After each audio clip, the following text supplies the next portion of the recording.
গোঘাটে সিপিএমের পদযাত্রাকে ঘিরে তুমুল উত্তেজনা। অন্যদিকে বিজেপির জমায়েত। একদিকে জয় শ্রীরাম স্লোগান, অন্যদিকে ইনকলাব জিন্দাবাদ। এলাকায় বিশাল পুলিশ বাহিনী। এলাকায় ব্যাপক উত্তেজনা সৃষ্টি হয়।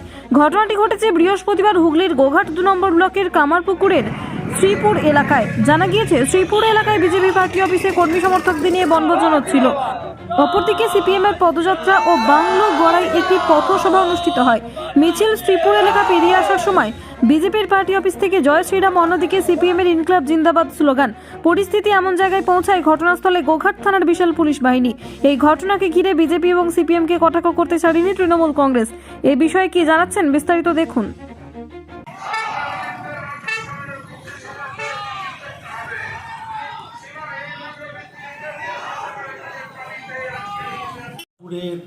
ঠাকুর শ্রীরামকৃষ্ণদেবের চরণধুলি মিশ্রিত যে পুণ্যভূমি, যে সংস্কৃতি কামারপুকুরের মানুষ পছন্দ করেন, সেই সংস্কৃতির বাইরে একটা অপসংস্কৃতি আমদানি করার সুন্দর প্রচেষ্টা। তাতে সায় দিয়েছে সিপিএম। তাদের রক্তলোলুপতা, তাদের ভোঁতা হয়ে যাওয়া, মরচে পড়া তারা হাতুড়ি কাস্তে বের করেছে নতুন করে মানুষের গণতন্ত্রকে কাটার জন্যে। আর বিজেপি তো মুখিয়েই রয়েছে। এই কিছুদিন আগে রামচন্দ্রের নামে ধর্মের একটা জিগির তোলার চেষ্টা, আজকে সেখানেতে মদ মাংসের ফিস্টি। স্বাভাবিকভাবে যেটা কাম্য এই ধরনের রাজনৈতিক দলগুলির কাছ থেকে সেটাই হচ্ছে।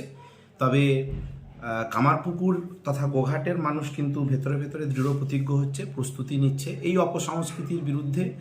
সংস্কৃতি ফিরিয়ে নিয়ে আসার জন্য তারা জোড়াফুলকে বেছে নেবে। আগামী 24,000 প্রতিফলন সুন্দরভাবে দেখা যাবে। যেটা আমাদের কাছে বার্তা ছিল, আমাদের এটা একটি দলীয় আগে থেকে সিদ্ধান্ত ছিল যে আজকে আমাদের দলীয় কর্মীদেরকে নিয়ে একটা বনভোজন করা হবে। কিন্তু এখানে সিপিএমের যারা হারমাদ রয়েছে তারা অ্যাকচুয়ালি মিছিল করতে আসেনি, তারা পার্টি অফিস দখল করবে বলে আমাদেরকে আগে থেকে অন্য মারফত আমরা বার্তা পেয়েছিলাম। তো আমাদের পার্টি অফিস আমরা দখল করতে দেব না, সেই জন্য আমরা পার্টি অফিসের মাটি আগড়ে পড়েছিলাম এবং সেই ক্ষেত্রে আমাদের দলীয় যারা কর্মী আছে তাদেরকে বনভোজন খাওয়াতেই হয়। তো ওরা আমাদেরকে দেখে ভয় পেয়ে পালিয়ে গেছে। ইনকলাবকে হার মানতে হয়েছে জয় শ্রীরামের কাছে। এটা সব থেকে সিপিএম পার্টির বড় লজ্জা। ওনারা নিজেরা কিছু করবেও না, কাউকে কিছু করতেও দেবো না, শুধু সবার পিছনে কাটি করা কাজ হচ্ছে সিপিএমের। সব থেকে হারমার দল হচ্ছে সিপিএমের দল। ওদের না আছে নেতা, না আছে মন্ত্রী, তবু সে এসে এর পিছনে ওর পিছনে কাটিয়ে দেওয়া কাজ। তো আজকে ওনারা এসেছিলেন, দেখে গেছেন জয় শ্রীরামের ক্ষমতা কত, জয় শ্রীরাম কর্মীদের ক্ষমতা কত, ওনারা দেখে ভয় পেয়ে পালিয়ে গেছে। জয় শ্রীরাম তো পার্টি অফিস থেকে জয় শ্রীরাম হবে কেন? ওটা তো আমাদের শ্রমিকের অফিস, কৃষকের অফিস, যুবর অফিস, ছাত্রর অফিস। ওখানে মাংস হচ্ছে, মদ হচ্ছে, ওখানে যাতে নিজেদের এই অপরাধগুলোকে ঢাকা যায় তার জন্য কিছু লুম্পেন বাহিনী তৈরি করা হচ্ছে। আমরা কৃষকের জীবনের স্বার্থে, ক্ষেত মজুরের স্বার্থে, ছাত্র যুব মহিলার স্বার্থে রেগার মজুরি দেয়নি কেন? রেগা বন্ধ কেন? শ্রমকোড চালু করে শ্রমিকের কি সর্বনাশ করছে? এসবের উত্তর কে দেবে? 2 কোটি বেকারের চাকরি দেবে দাদা বলেছিল, দিদি বলেছিল 2 লক্ষ। কটা বেকারের চাকরি হয়েছে? হয়নি কেন? ফসলের দাম নেই কেন? সারের দাম বাড়ছে কেন? বিদ্যুৎ আইন এনে কি সর্বনাশ করা হচ্ছে? স্মার্ট মিটারের নামে সমগ্র বিদ্যুৎ গ্রাহকদের সর্বনাশ করা হচ্ছে। আমরা এসবের বন্ধের দাবিতে আমরা পদযাত্রা করছি। বিজেপি এবং তৃণমূল এই দুজন একই গোত্রের, একই জোটে থেকে গোটা মানুষের জনজীবনে যে সর্বনাশ ডেকে আনছে তা সম্পর্কে মানুষকে সচেতন করতে। আর গোঘাটের রাজনীতিতে আমরা তৈরি, মানুষ তৈরি, শ্রমিক কৃষক ছাত্র যুব মহিলা তৈরি। যদি নির্বাচনের কথা বলেন, একবার ফ্রেশ নির্বাচন হোক, সবাই ভোট দিতে পাক, ভোট যা দিল সেগুলো গুনতে পাক, গোনার পর সংসদীয় গণতন্ত্র কিভাবে ব্যবহার করতে হয় এই জনগণ জানে। আমরা এই সম্পর্কেই মানুষকে সচেতন করতে চাই যে দিদি মোদির যে বাইনারি, দিদি মোদির যে ঐক্য, দিদি মোদির যে গোপন আঘাতের মধ্যে দিয়ে পশ্চিমবঙ্গটাকে জাহান্নামে নিয়ে যাওয়ার চক্রান্ত। সবাই সচেতন হন, সংঘবদ্ধ হবে, নামুন রাস্তায়, লড়ুন। এই অন্যায় দুর্নীতি লুটেরাদের বিরুদ্ধে আমরা ঐক্যবদ্ধ থাকলে কোনো শক্তি নেই এই ঝান্ডাগুলোর মোকাবিলা করা। ওদের কাজই তাই। আমরা খুব শান্তি চাই বলে, শান্তিপূর্ণ পরিবেশ চাই বলে ওই কগাছা লাঠি আমরা ওদের পিছনে ঢুকিয়ে দিতে পারি। আমরা ওই দিকে যাইনি।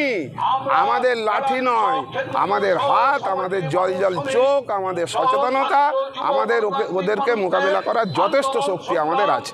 আমরা প্ররোচনায় পা দেবো না বলেই আমরা এখানে পথসভা করছি। আর আমাদের কর্মসূচি ঘোষিত ছিল না যে ওরা যেখানে মাংস মদ করছে আমরা সেখানে যাব।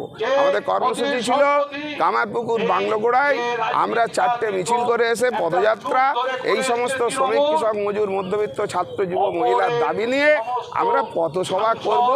এটা সারা দেশের ঘোষণা, সারা রাজ্যের ঘোষণা এবং আমাদের সর্বভারতীয় কৃষক আন্দোলনের নেতৃত্বের ঘোষণা। আমরা আজকে এটা শুরু করলাম গোঘাটে। 26 তারিখে ট্রাক্টর মিছিল করব জেলায় এবং এই পদযাত্রা গ্রামে গ্রামে চলবে।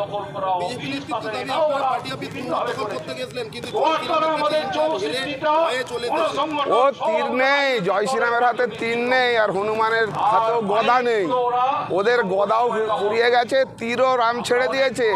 রাম সীতা এখন ছটফট করছে, কোন পাষণ্ডদের হাতে পড়লাম রে বাবা। রাম বলে ভজনা করার জায়গায় রাম বলে বোতল ঢালছে। তাহলে আমরা কেন যাব? ওরা মিথ্যা অভিযোগ করেছে, আমরা ওই অফিস ওদের নয়, প্রথম কথা। দ্বিতীয়, ওই অফিসে আমরা যাব না বলেছি, কেন যাব? আমরা আমাদের কবজির জোরেই, ওরা মদ খেয়ে পড়ে থাকুক, আমরা ওই অফিস চালু করব, আমাদের দখলে থাকবে, আমরা ওখানে ঝান্ডা তুলব। তন্ত্র মন্ত্র করে দেখি তার ভিতরে তুমি না। তন্ত্রমন্ত্রে আমরা বিশ্বাসী নই, মানব প্রেমে বিশ্বাসী। মানবতার বীজ বপনে 24 থেকে 28 জানুয়ারি আমরা আয়োজন করেছি আন্তর্জাতিক গোসাই পরবের। পঞ্চম বর্ষে তিঘুরির মাঠে পরবে থাকছে এদেশের পাশাপাশি বাংলাদেশ, রাশিয়া, জাপান সহ বহু দেশের বাউল পুকিরা। থাকবে পুরুলিয়ার ছোয়ের মুখোশ থেকে খোয়াইয়ের হাট, হস্তশিল্পের সম্ভার, বাংলাদেশের নকশি কাঁথা, পিঠে পুলের স্টল। মানুষের মধ্যে ঈশ্বরের অস্তিত্ব খুঁজতে সামিল হন আমাদের সকলের উৎসবে। শাস্ত্র গ্রন্থ পড়ি যত আরো দূরে সরে যাই, আরো দূরে